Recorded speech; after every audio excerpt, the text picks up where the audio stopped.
তার মধ্যে এখানে গোটা জিরে দিয়েছি, মানে সাদা জিরে 1 চামচ, 4টে কাঁচা লঙ্কা, কাঁচা পাকা লঙ্কা, 4টে শুকনো লঙ্কা, 2টো লাল লাল টমেটো, সাদা তিল, সামান্য একটুখানি বাদাম দিয়েছি, এমনি বাদাম, আর আদা দিয়েছি অল্প একটু, আর অল্প একটুখানি চারমগজ দিয়েছি, আর একটা দারচিনি, একটা এলাচ, একটা লবঙ্গ, আর গোটা ধনে দিয়েছি। দিয়ে এটাকে ভালোভাবে পেস্ট করে নেব।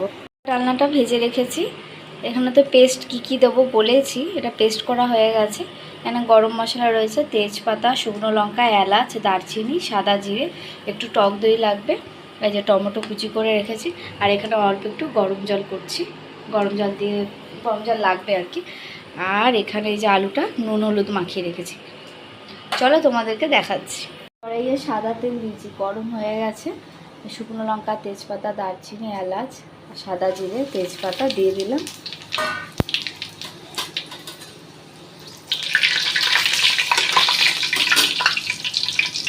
একটা টমেটো কুচি করে রেখেছিলাম দিয়ে দিলাম।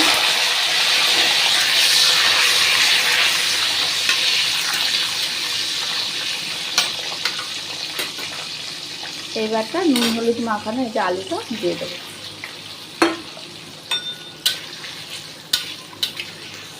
এবারটা 3-4 মিনিটের মতো একটু ভেজে নেব।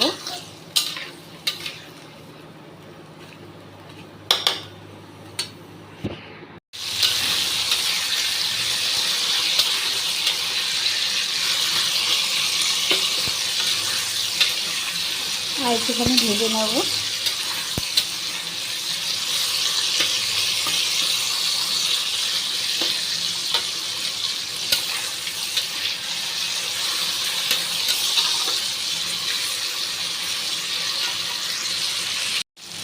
এবারে যেই পেস্টটা করে রেখেছিলাম ওই পেস্টটা 2 চামচ মতো দিয়ে দেবো। আর হ্যাঁ, এই পেস্টটার মধ্যে না এমনি বাদামও দিয়েছিলাম, বলেছি আমি।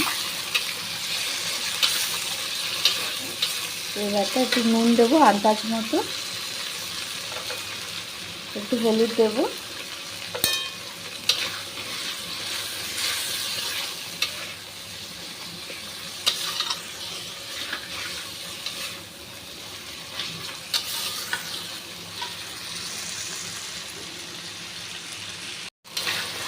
এই দেখো খুব ভালো করে কষানো হয়ে গেছে, তেল ছেড়ে দিয়েছে।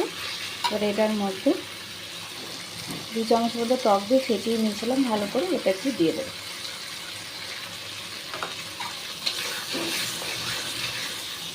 এখন আঁচটা একটু কমিয়ে নিচে গ্যাসের ইয়েটা, আর টক দইটাকে খুব ভালো করে মিশিয়ে নেব।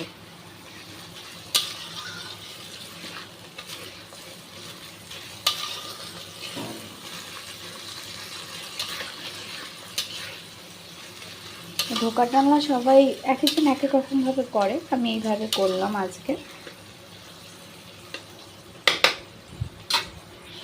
আর একটু তেল ছেড়ে আসবে, টক দইটা যেহেতু দিয়েছি, তারপরে উষ্ণ গরম জল ঢেলে দেবো। ওটা সামান্য একটুখানি কাশ্মীরি লঙ্কার গুঁড়ো দেবো, অল্প একটু। তেল ছেড়ে দিয়েছে, এবার একটা উষ্ণ গরম জল দেবো।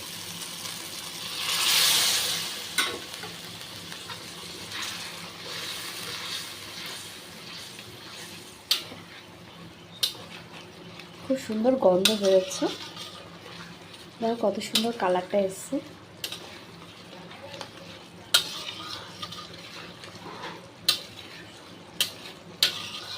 ব্যাপারটা তোমরা আন্দাজ মতো জল দেবে। আমি আর একটু জল দিলাম, আর একটুখানি জল দিয়ে দিলাম, ভালো করে কষিয়ে নিয়ে এবার একটু জল দিয়ে দিয়েছি। আর এই যে আলু সেদ্ধ হয়ে এসছে, আর একটুখানি ঝোলটা ফুটে গেলে তারপর ধোকা ডালনাটা দিয়ে দেবো।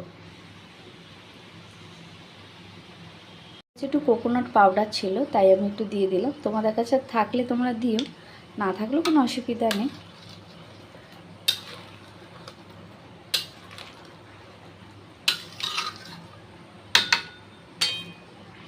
ঠিক আছে, এখন আমি একটা একটা করে ধোকা ডালনাগুলো দিয়ে দেবো।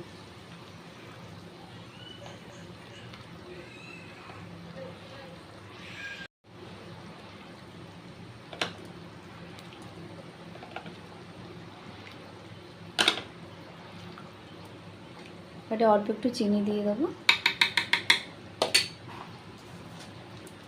আর একটুখানি গরম মশলা গুঁড়ো দিয়ে দেবো। তোমরা চাইলে একটু ঘি দিতে পারো, আমি ঘি দিলাম না। দেখো হয়ে এসছে। তোমাদের যদি আমার হাতে এই যে রেসিপিটা বানালাম ধোকার ডালনাটা, এটা যদি তোমাদের ভালো লেগে থাকে তাহলে তোমরা অতি অবশ্যই লাইক করো, কমেন্ট করো, শেয়ার করো, সাবস্ক্রাইব করে দিও মাম অ্যান্ড ডটার্স চ্যানেলে।